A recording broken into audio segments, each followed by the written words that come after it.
I don't know what he's up to.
Southern Africa, home of many wild animals. Whether small or big, the young animals are especially in need of human help. And when the young ones are strong enough, the animal rescuers help them to settle back into the wild.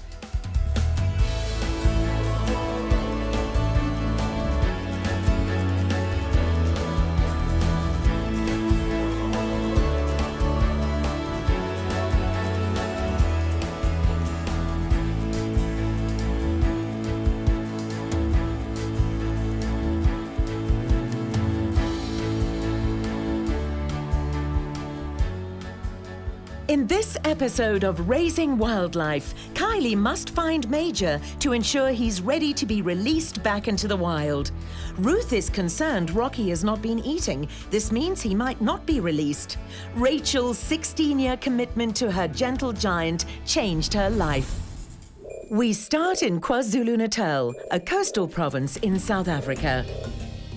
Also known for its beaches, mountains, and vast wildlife.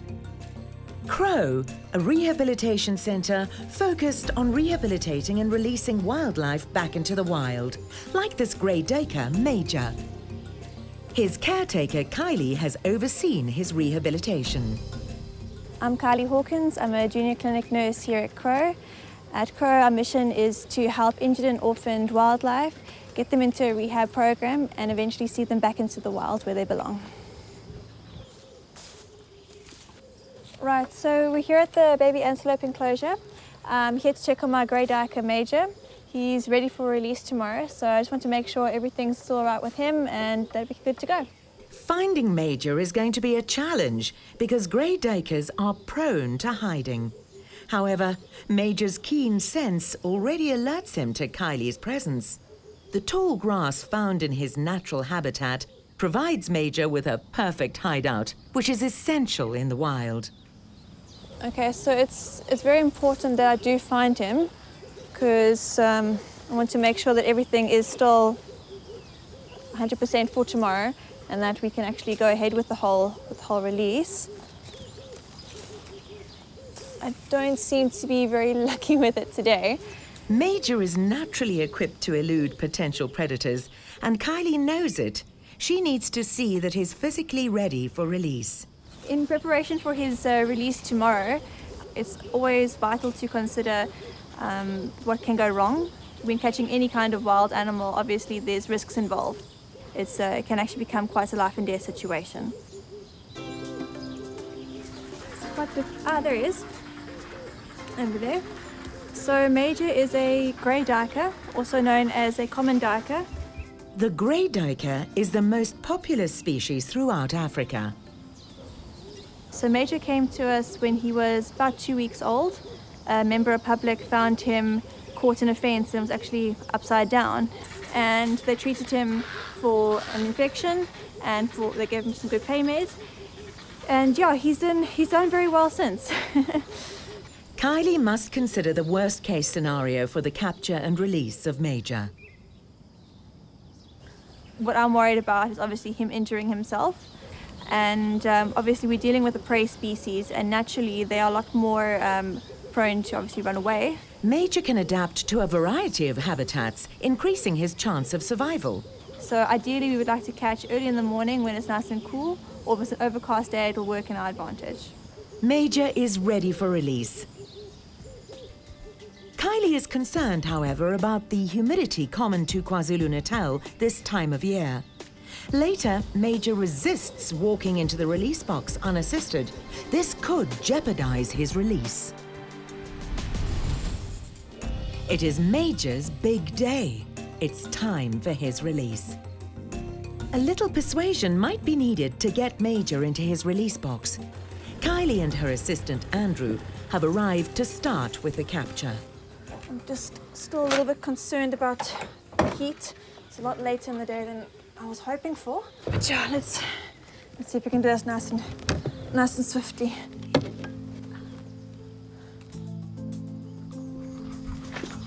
All right, so let's put the box on the right-hand side of the hut over there. The idea is that he's going to walk in behind the hut on the left, come around the corner, and we'll gently just encourage him into the box like that. So as quick and stress-free as possible.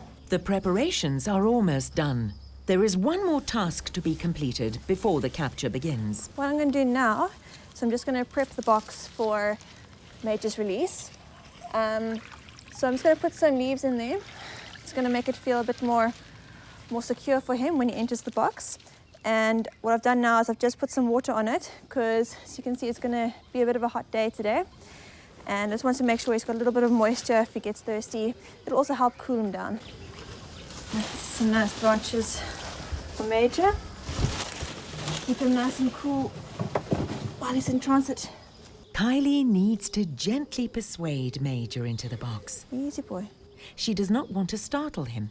Yeah, so what we're going to do now is I'm just going to try and keep him as calm as possible. And we're just going to try and gently nudge him into the direction of the hut. Looks like Major is calm and ready to go in. Andrew stands ready so Major doesn't escape around the back. There he goes. Slowly does it. Wait, did something startle him? This is not good. Time is running out. Kylie blocks his way. It worked. Will he go into the release box by himself? He's on his way. He's turning. Kylie follows, making sure Major climbs into the box. Otherwise, she'll have to call off the release for today. A few more steps. Luckily, Kylie is following Major in. He must get in now or else. Got up. That was close. Now, Kylie must get on the road as soon as possible. Easy boy. A new safe home awaits Major. So we've reached the destination. It's a lovely day for a release. So in front of us is Dr. Ryan van Eden. He's assisting me with the release today.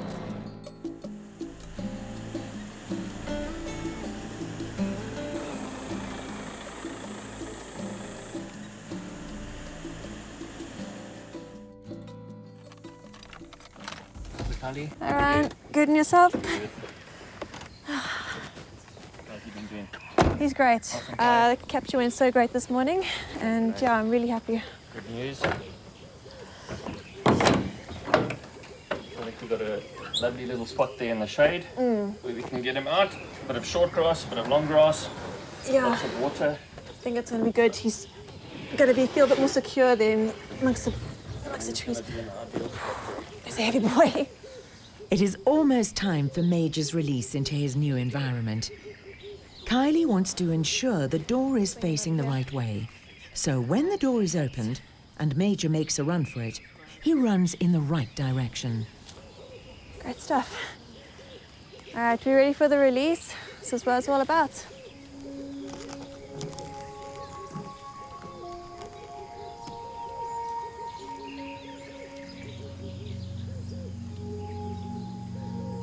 He might be a little bit shy. It's a completely new environment for him. It's all right, boy. That's what it's all about, eh? It's a really great moment to see them actually go off like this. Major is free, returned safely back into the wild. Kylie knows Major will survive. Everything went extremely smoothly. I was a bit worried about the weather at one point, but yeah, he's been great. He's been nice and calm, and I really couldn't have asked for a better day.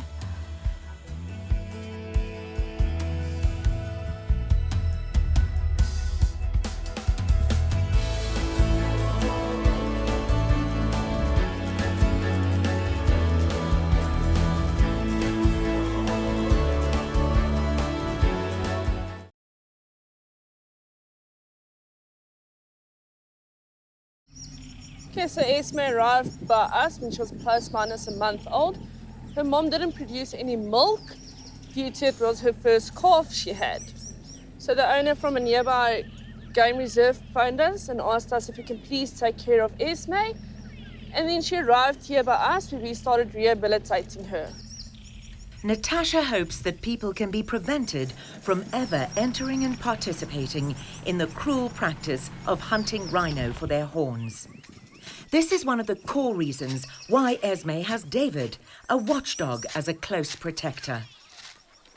Esme knows that it is time for her morning milk. Sit, Lucy. Sit.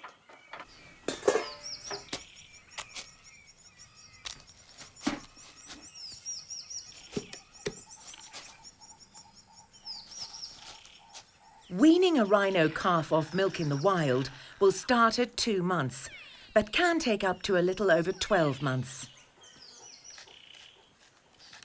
Okay, so Esme is about 10 months old now. And on this age, babies are still very critical. You need to make sure her milk is fine, it's the right temperature, she gets all the supplements in she does need to get in. This unusual couple share a close bond. So David was brought to us when he was about a month old. So we introduced David and Esme together for a companion animal, also more for security for Esme. Esme will not be on her own. She'll have a little friend to take care of her. Looks like Esme is ready for her walk, her pastime after breakfast. So when Esme gets weaned, it will be about 18 months, so it will be in next year. The plan is for the owner to decide whether Esme stays with us or whether she goes. But Esme is a very important rhino for the owner. They are wild rhinos where she comes from. Rhinoceros have no natural predators due to their size, thickness of their skin, and in the case of Esme, her mother would protect her to the end. The only known enemy to the white rhino is man, and in particular poachers. Okay, so let me just get her out. The centre's care extends to threatened wildlife like this white rhino calf. Okay, so now it's time for Esme's walk. We would take her on daily walks and try and keep her out all day. This is for her to eat grass and also get some exercise in. Come Esme. Come Esme, come. Come my skin. Come. Come my baba, come.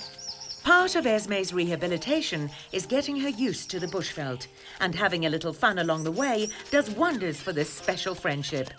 David is not only protecting Esme, he also provides companionship for the endangered rhinoceros, not usually possible in the wild.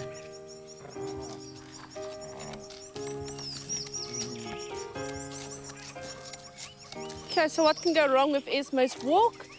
She can get a fright for anything, either a bird, one of the sable antelopes walking around, and then she'll freak out and she'll run. And there is no way that you'll be able to stop her. In that process, she can hurt herself, she can push over the person walking with her, or she can either also hurt David. So we try to take her around in quiet places and also getting her used to car sounds at this moment, because car sounds can also frighten her and then she'll start running away. Being startled is normal at this stage of Esme's development, but the more she experiences her natural terrain, the easier it will become for this large mammal. Yeah. Okay, so for Esme, her walk also helps for her grazing. So with her milk, we can't forever keep her on her milk. So we slowly start taking the bottle away, pushing down the bottle. So that actually makes her a little bit more hungry. So that makes her graze more. And for that matter, she'll get more food in, and she'll start getting used to not having a bottle anymore. Come here, Smee, come. Come here, Smakey, come. Come here, Skins, come.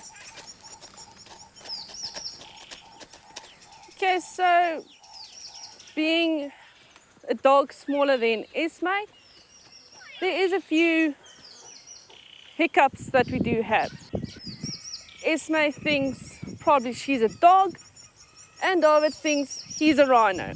So Esme plays very rough with David. So then the one day Esme actually stood on David's foot, hurting it a little bit. So the vet did come out and found that nothing is broken. So David is fine. He enjoys being in the wild with Esme. There has to be someone with them all the time because David's imagination goes and then he goes with it. So we always have either one of the curators or guides sitting with them. So we'll usually come here, the guide will pick a spot, curator will pick a spot, and we'll just leave them to browse, for David to play and Esme to eat. When Esme was born, she weighed approximately 60 kilograms. She would normally start grazing from 2 months old and would normally stay with her mother for 2 to 4 years. For now, she has her trusted canine for company. Together with her human caretaker, Natasha, Esme receives round-the-clock care to enjoy the freedom of browsing in the wild.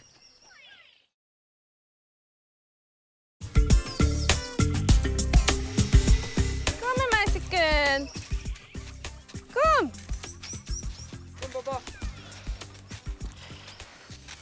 The long walk and playtime in the wild ensures that Esme will grow accustomed to her natural environment as a mega herbivore. Over time, she will become more confident as a rhinoceros living with other creatures like her in the wild. And now she has a special treat in store for her and David. I am now after Esme's walk. I'm giving her a mud bath. She really enjoys playing in the mud. So it's more, the mud is more like helping her skin and making it a little bit more smoother and also protecting it from the sun. And then David also enjoys playing in the water. For now, Esme will be safe in our care and we're doing everything that we can make her a happy rhino. So while we rehabilitate Esme, she will have a safe haven with her best friend, David.